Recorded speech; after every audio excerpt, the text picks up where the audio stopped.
Hi అండి, ఈరోజు మనం కార్న్ వేయించుకుందాం. దానికి ఫస్ట్ కార్న్ని బాయిల్ చేసుకోవాలి. సాల్ట్ వేసి ఇలాగా మనకు బాయిల్ చేసుకోవాలి. ఇవి స్వీట్ కార్న్ కాదండి, ఇది మామూలు నాటు కార్న్, దేశవాళీ అంటారు కదా, అవి చూస్తే మీకే తెలుస్తుంది. దేశవాళీ అయితే మనకి ఇలాగా చక్క చిన్నగా రౌండ్గా ఉంటాయి. ఇవి మంచి టేస్ట్ కూడా ఉంటాయి, మంచి స్మెల్ వస్తాయి, అలాగే టేస్ట్ బాగుంటాయి. చూసారు కదా, స్మాల్ ఇవి దేశవాళీ కార్న్. ఇవి బాయిల్ చేసుకోవాలి సాల్ట్ వేసి, ఎందుకంటే ఇవి కొంచెం గట్టిగా ఉంటాయి కానీ చాలా స్వీట్ ఉంటాయి. ఇవి కూడా స్వీట్ కార్న్ స్వీట్ కాదు కానీ బాగుంటాయి. స్వీట్ కార్న్ మరీ స్వీట్ ఉంటుంది కదా, ఇది కొంచెం దేశవాళీ పిఠాపురం పొత్తులు అంటారు. ఇవి చాలా బాగుంటాయి. ఇవి ఇలా బాయిల్ చేసి తర్వాత ఏం చేయాలో చెప్తాను. ఇవి బాగా ఉడకాలి మెత్తగా. చూసారు కదా, ఇవి ఉడకపోయాయి. ఇప్పుడు మనం వీటిని వాష్ చేసి వాటర్ అంతా తీసేసి రిమూవ్ చేసి పెట్టుకుందాం. వాటర్ రిమూవ్ చేసి చూపిస్తాను. చూసారు కదా, ఇలా వాష్ చేసి పెట్టుకోవాలి. ఇప్పుడు ఏం చేయాలో చెప్తాను. చూసారు కదా, ఇప్పుడు బాయిల్ చేసిన కార్న్స్ మనం ఆయిల్ పెట్టి వేయించుకోవాలి, అప్పుడు బాగుంటాయండి.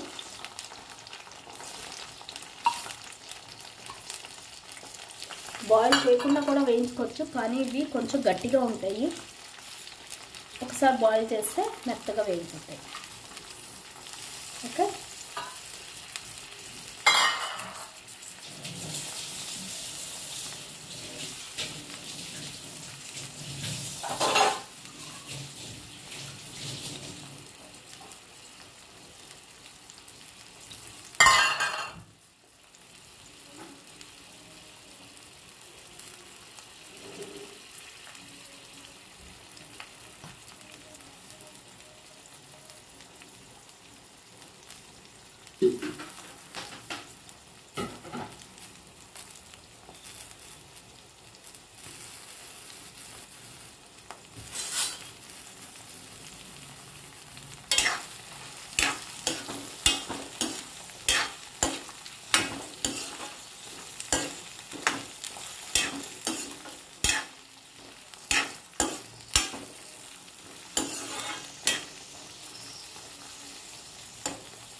ఇవి ఎర్రగా వేగే వరకు మనం వేయించుకోవాలి.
చూసారు కదా, వేగిపోయింది.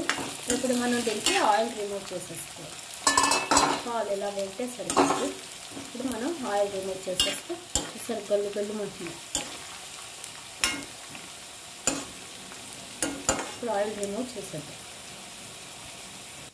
చూసారు కదా, ఇలా వేగిపోయాక ఇప్పుడు మనం దీని మీద కొంచెం సాల్ట్ చల్లాలి. ఆల్రెడీ మనం బాయిల్ చేసేటప్పుడు సాల్ట్ వేసాం కాబట్టి. తర్వాత కొంచెం రెడ్ చిల్లీ పౌడర్ వేసాక వేయించకూడదండి, మాడవాసన వస్తుంది. ఆపేయాలి స్టవ్. చూసారు కదా, ఇలాగా. కారం ఎక్కువ కావాలనుకుంటే కొంచెం కారం కూడా వేసుకోవచ్చు. ఇది అన్నంలోకి నంచుకుని తిన్నా బాగుంటుంది. ఒట్టిది ఇలాగే స్నాక్స్ కింద తింటాం మేమైతే. కొంతమంది అన్నం కూడా తింటారు.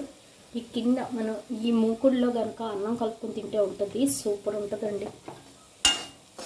ఇది వేయించేసాం కదా, ఇది తీసేసి ఇందులో అన్నం కలుపుకొని నూనె వేసుకుని తింటే చాలా బాగుంటుంది.